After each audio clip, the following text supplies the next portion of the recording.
रोजे रोजे ठोके रोजे रोजे ठोके। रिकॉर्डिंग बाय माँ जानकी स्टूडियो मुजफ्फरपुर।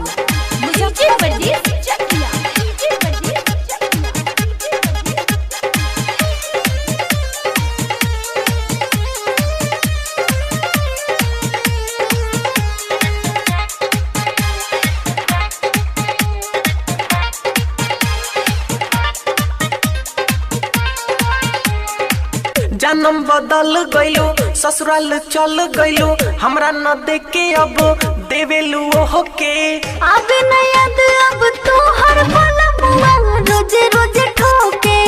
अब न याद अब तो हर पल मुआ रोजे रोजे ठोके। जन्म बदल गइलो ससुराल चल गइलो हमरा न देखे अब देवेलू ओहो के। अब न याद अब तो हर पल मुआ रोजे रोजे ठोके। अब न याद अब तो हर पल मुआ रोजे रोजे ठोके। रिकॉर्डिंग बाय माँ जानकी स्टूडियो मुजफ्फरपुर।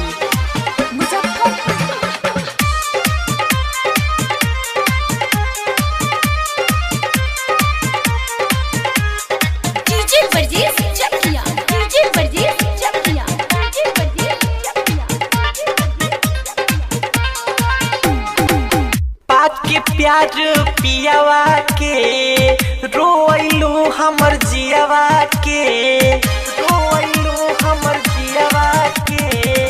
अनजाने में मिल के दे देने तो है दिल के।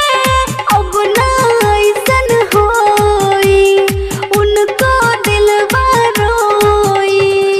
खरा किसो के गोदी में लोह के। अब न याद अब तो हर पल मुआ रोजे रोजे ठोके। अब न याद अब तो हर पल मुआ रोजे रोजे ठोके। जन्म बदल गइलो ससुराल चल गइलो हमरा न देखे अब देवेलू ओहो के। अब न याद अब तो हर पल मुआ रोजे रोजे ठोके। अब न याद अब तो हर पल मुआ रोजे रोजे ठोके।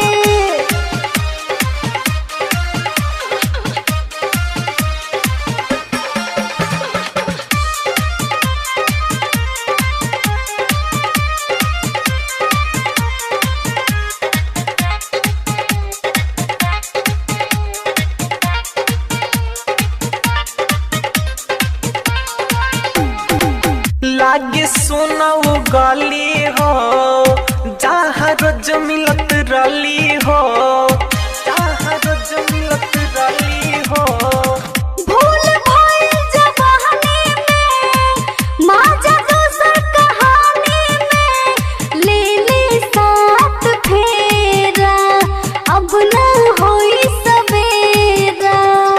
हवा के झोंके हमार हो के। अब न याद अब तो हर पल मुआ रोजे रोजे ठोके। अब न याद अब तो हर पल मुआ रोजे रोजे ठोके। जन्म बदल गइलू ससुराल चल गइलू हमरा न देखे अब देवेलू ओहो के। अब न याद अब तो हर पल मुआ रोजे रोजे ठोके। अब न याद अब तो हर पल मुआ रोजे रोजे ठोके।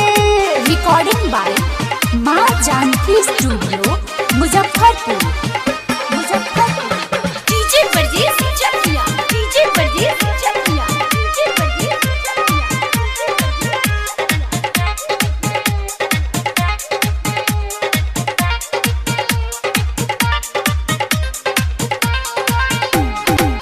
कैसे भूली गाम के निरंजन सा नाम के निरंजन सा नाम के। का कोई बिंदास हो संजित बिहारी खास हो प्रीति के समझ हालात हो अब ना दे अब साथ हो। मिलते मौके मरब रोह के। अब न याद अब तो हर पल मुआ रोजे रोजे ठोके। अब न याद अब तो हर पल मुआ रोजे रोजे ठोके। जन्म बदल गइलू ससुराल चल गइलू हमरा न देख के अब देवेलू हो के अब न याद अब तोहर बलमुआ रोजे रोजे ठोके अब न याद अब तोहर बलमुआ रोजे रोजे ठोके जन्म बदल गइलू ससुराल चल गइलू हमरा न देख के अब देवेलू हो के अब न याद अब तोहर बलमुआ रोजे रोजे